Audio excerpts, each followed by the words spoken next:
Okay, fire insurance a very simple topic for your accounts. ध्यान देना please. देखो अभी ये वीडियो के अंदर आपको पूरा कंप्लीट फॉर्मेट समझाता हूं मैं फायर इंश्योरेंस के अंदर कैसे बनाया जाता है. This topic is generally asked in FY BCom, FY BMS, FY डाफ के लिए पूछा जाता है. फॉर्मेट समझ में आ गया तो आपको नेक्स्ट वीडियो के अंदर सम बहुत आसान हो जाएगा. ध्यान दीजिए. अब यहाँ पर हमारे पास दो ट्रेडिंग अकाउंट बनाया है. ट्रेडिंग अकाउंट हमने हमारे एफवाईजेसी एसवाईजेसी में भी सीखा है. In the books of, let us take an example, in the books of mister ABC. Okay, यहां पर हमारा बनता है trading account for year ending, any year ending dash.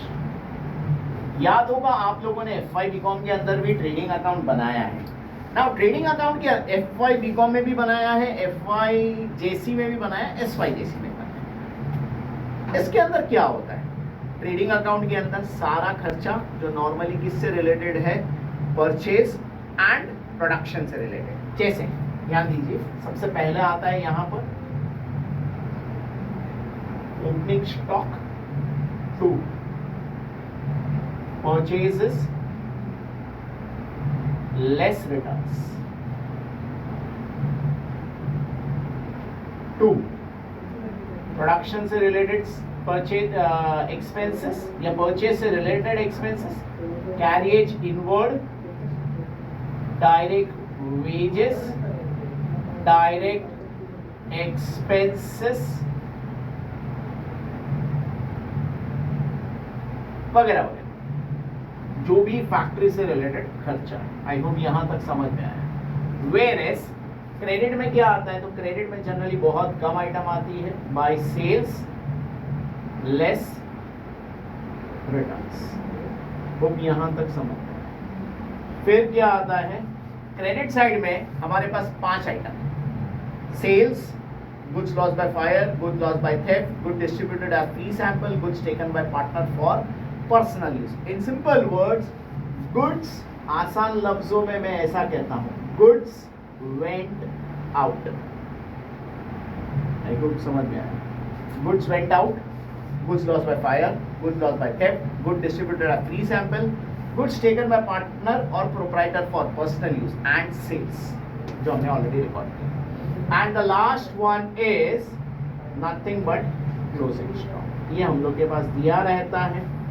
इसको हम टैली करते हैं तो बोलो क्या मिलता है? Yes exactly, gross profit. उम्मीद करता हूं ग्रॉस प्रॉफिट तक सबको समझ में आया. ये हमारा हुआ step 1, which is known as trading. I hope समझ में आया. Step 2 is gross profit ratio. Gross profit ratio का फॉर्मूला है gross profit upon net sales into 100. Gross profit यहां से मिलेगा, नेट सेल्स यहां से मिलेगा. कैलकुलेट किया, you got the gross profit ratio. Step number 3 is memorandum trading account. Sir ये क्या है? अब यहां से मेंस हम स्टार्ट करें.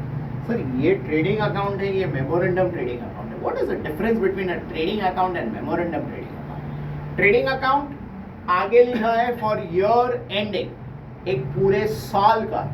लेकिन memorandum trading account will be from, याद रखिए, first day of year till date of fire. I hope यहां तक याद रहेगा. First day of the year. जैसे फॉर एग्जाम्पल मेरा ईयर एंडिंग है 31 मार्च, तो मेरा ईयर बिगनिंग क्या हो जाएगा? 1 अप्रैल.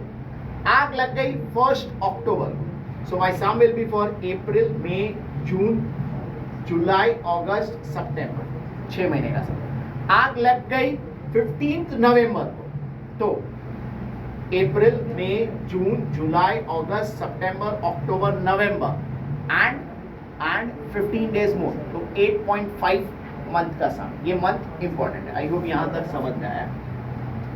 मटेरियल जो हमने यहाँ लिखा सेम मटेरियल कॉपी है, आई होप समझ में आ रहा है।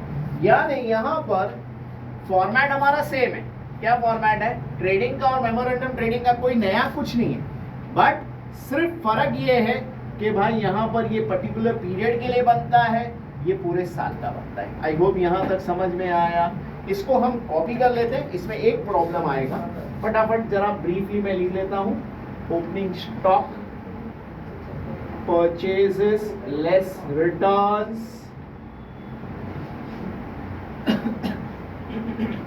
To carriage inward, direct wages, direct expenses, by sales less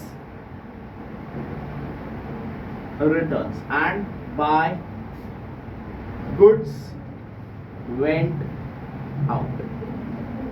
I hope यहाँ तक समझ। अब एक इंपॉर्टेंट झोल इस सम के अंदर क्या आएगा जरा ध्यान दीजिए। क्लोजिंग स्टॉक तो है ही नहीं भाई, माल जल गया, वही तो फाइंड करना है हम लोगों को। तो इस सम के अंदर आप लोग जो है ये जो ग्रॉस प्रॉफिट है ना, ये वाला यहाँ पर यूज करोगे, टू ग्रॉस प्रॉफिट।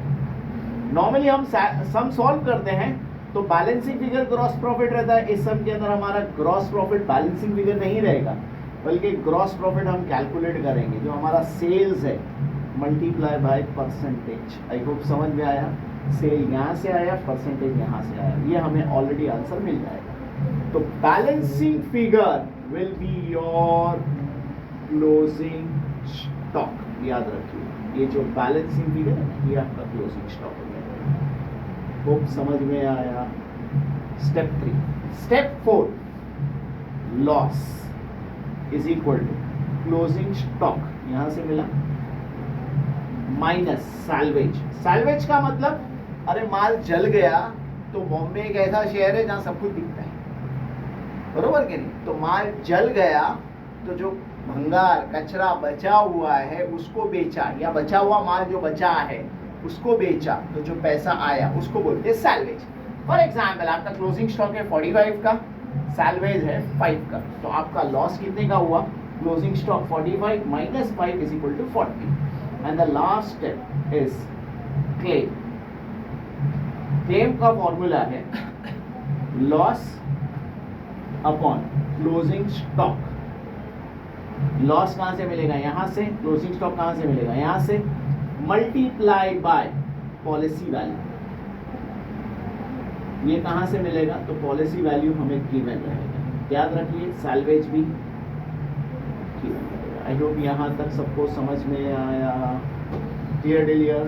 सैल्वेज दिया रहेगा, पॉलिसी वैल्यू दिया रहेगा, इसको सॉल्व करोगे, this is your final answer. फिर रिपीट करता हूँ, 5 स्टेप का सम है। Trading account. Trading account is normal what we prepared in earlier standards. Second is gross profit ratio, gross profit upon net sales into 100। Third one is memorandum trading account. Memorandum trading account जैसा trading बनाया है वैसा ही है, सिर्फ एक यहाँ पर problem ये आता है कि भाई closing stock is your balancing figure.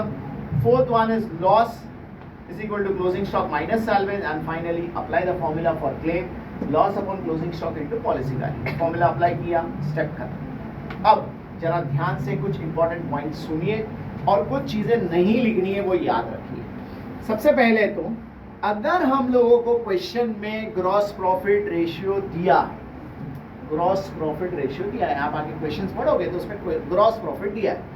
Whenever gross profit ratio is given in the problem, you don't have to prepare this part, क्योंकि ये तामझाम करते हैं ग्रॉस प्रॉफिट की। ग्रॉस प्रॉफिट ही दे दिया है तो हमारा डायरेक्ट सम कहाँ से स्टार्ट होगा? Step 3, step 4, step 5। पहला रूल समझ में आया।